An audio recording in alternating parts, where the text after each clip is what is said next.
What's going on, guys? Welcome back to another video. Today we finally get to install the brake pads and rotors on Josh's 2016 Camaro SS. We recently did a video on this on his oil change, so make sure to check that out if you haven't already. So let's get right into it.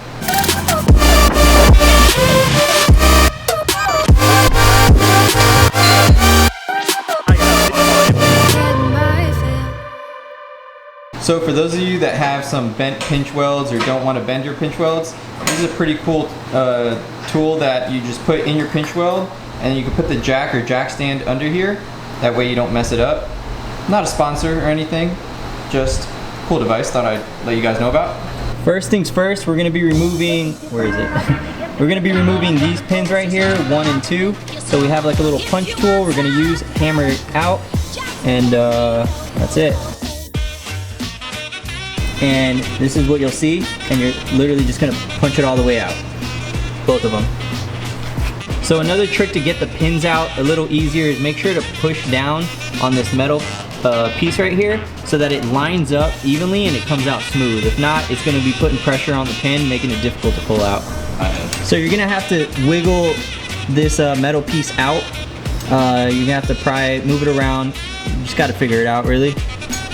Once that's out, we pushed the brake pads back to push the piston back so the new thicker brake pads can fit in here. So we pushed that way, we pulled this one this way, and now they should be able to just come right out like this.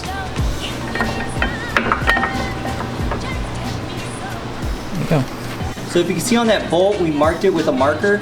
We marked the structure and then we marked the bolt so that when we tighten it, the two marker marks are going to line up so that it's to the same torque where it was before. Okay, so it's a little easier to show you now. So it's these two bolts here that you're going to be taking out on the back of the caliper. As you can see, we have them marked right there with the marker, and then the other marking on the structure, we're going to line those up when we tighten it. But just to show you, it's these two right here. It's not, don't get confused with these here.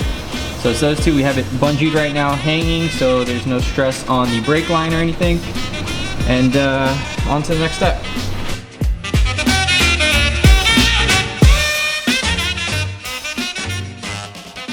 Next, we're loosening that with a T30. And as you can see, it comes right out. Oh, great. Oh, it's one of these situations? Yeah, man. Once that screws out, you can just pull the rotor right off. Easy. It is so rusty. All right. So here are the new rotors. They are nice and drilled. It's gonna look stylish and also increase that brake performance. Did you do like a test stop? A nice hard stop on your old ones? Probably not, right? Probably should have so you could test these out.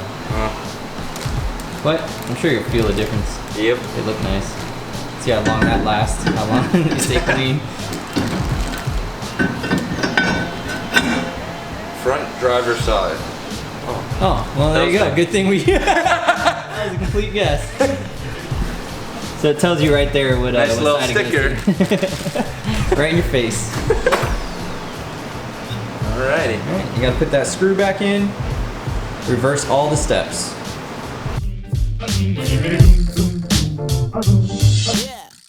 So now we're putting the screw back on to hold the rotor. So next we're putting the caliper back on, the two bolts on the back. We're going to tighten it till the screws line up with the markers we marked.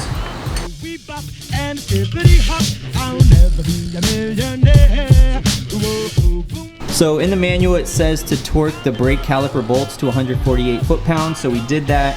Just a little tip, when marking the bolt, make sure you mark towards the top of the bolt with the marker, because we did it on the side, and when we were tightening it, it took some of the marker marking off. So it was kind of hard to tell when we got to the point where they lined up. So make sure to mark it throughout the side, even on the top. It doesn't hurt to mark a lot more. More is better. So these are the pads that are going on, the Power Stop Extreme Street Performance brake pads. So let's see what's inside. All right, we have new metal clips to give us a lubricant. Here's pads. Nice. So the lubricant's going to be going on the back side there, not the part that's making contact to the rotor. Alright, so we took a flathead and basically kind of just wedged it in there because the brake pad's a little bit thicker now. So we just basically put a little bit of pressure to release the piston in a little bit so that the new brake pad could fit in. And then you just kind of wiggle it in there and it should fit.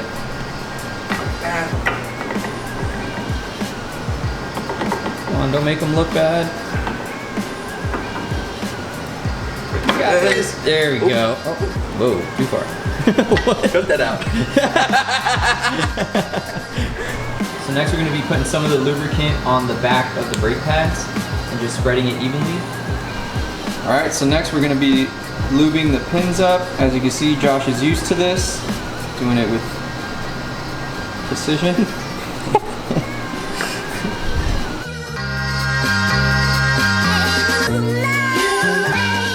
So an example is you want it going this way right here. So when you put this top one here and the pin goes through it, you're gonna have to bend this bottom one downwards to get the pin over it like this. This should be on the inside. So here's an example of how it should be, nice and flat on the outside, and the pin's going over it to keep it inside so it doesn't fall out. All right, Josh, so what do you think about your new rotors? They look good. They look a lot better than the stock ones, I'll tell you that.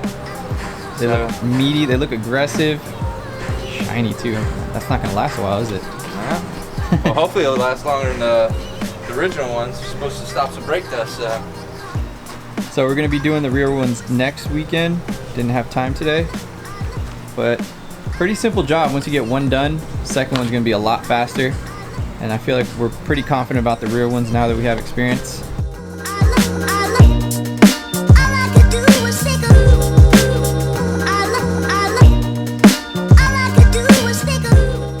We're doing a little extra credit today, so we're gonna also do the air filter, which is 5 screws off the intake there. Go ahead, pull it up, take the old filter out. This is the old one, nice and dirty. Got some leaves in there, a bug. Oh, look at that. Fossilized. And we're gonna put the new one in. Yep. Simple as that. 5 screws. Change your filter. Don't be lazy. Make sure to take out all these leaves also. Brand new. Drop it in there. Easy. Easy. Little K&N air filter. You can wash it whenever you want. Oh, nice. Spray it with a little, I think they have a cleaner and an oil that you can put on it. So Okay. if I never change the intake, I can have that for life. Nice. Alright, so we're gonna get some initial reactions of our first brake. Let's make sure it works before we go fast. So apparently we're supposed to do 60 to 10 4 or 5 times to wear in the brakes. Is it supposed to be fast or just regular? No, just 60 to 10. And then, yeah, you hit it pretty good. We're at 60 now. Ooh, how do they feel? Feel good. Feel different? 20. Okay. Feel like they got some good stopping power. Yeah, that felt smooth too. Yeah, feel nice and smooth. How's no vibration or anything. Like sensitivity, like does it react pretty quickly? Yeah, it's about the same, the sensitivity as it was before, but yeah. And we're gonna do another brake right here, make sure nobody's behind me.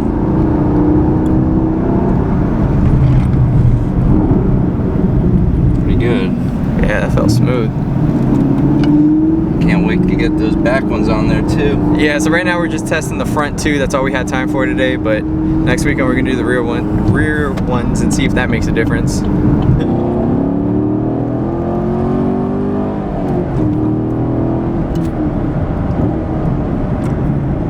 Oh wow, look at a little bit of your water came out. Good brake. Water, yeah, the water went all over the place. It broke so hard. More. And stop. Wait, we're supposed to be doing that side.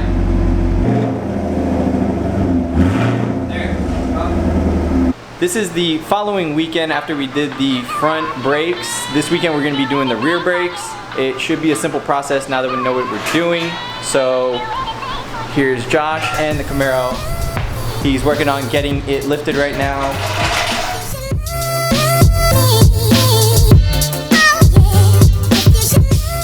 So we've been using a little WD-40 behind where the hub meets the wheel to loosen it up because it was a pain to get the tires off. These are a little low, as you can see, so he's going to be ordering some new ones soon. Especially since, see that right there? No bueno. Alright, so first things first, we're going to be removing these two pins right here. 1, 2.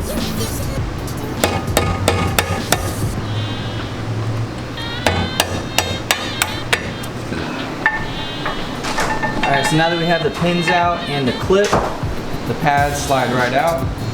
There they are.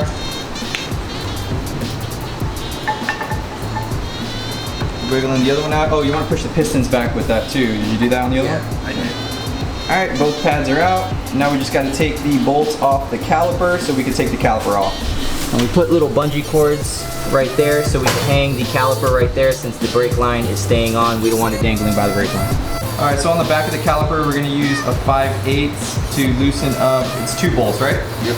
2 bolts, and then the caliper should come right off. Make sure you don't have your e-brake on when you're trying to take off your rotor because it won't come off. E-brake is separate than the other brake. It's right there. Now to take the rotor off, we use the T30. Where's the little screw? It's this little screw right here. That's not it. Oh, okay. That's not to take it off. It's this one. No, I'm saying, so you're taking this screw off for the rotor, and you use the T30 to take that off. So now we're just gonna reverse all the steps, and I guess we're gonna start over. Thing wasn't lined up. Oh, the T30, yeah, the little screw. So now we're just gonna reverse the steps, use the T30 to put the screw back in for the rotor. We just put the 2 bolts on the back of the caliper. We tightened them to the marking that we had already marked so we know the torque to the stock spec. And now just putting the brake pads back in and the pins in to hold them, and we should be all good. So as you can see, the install was really easy, and if you have any questions, you can leave them in the comments down below. I'll try my best to get to every comment down there. On that note, it's time to eat some dinner. So thank you so much for watching. If you enjoyed this video, make sure to give it a thumbs up. Subscribe if you haven't already, and I'll see you guys on the next one. Thanks.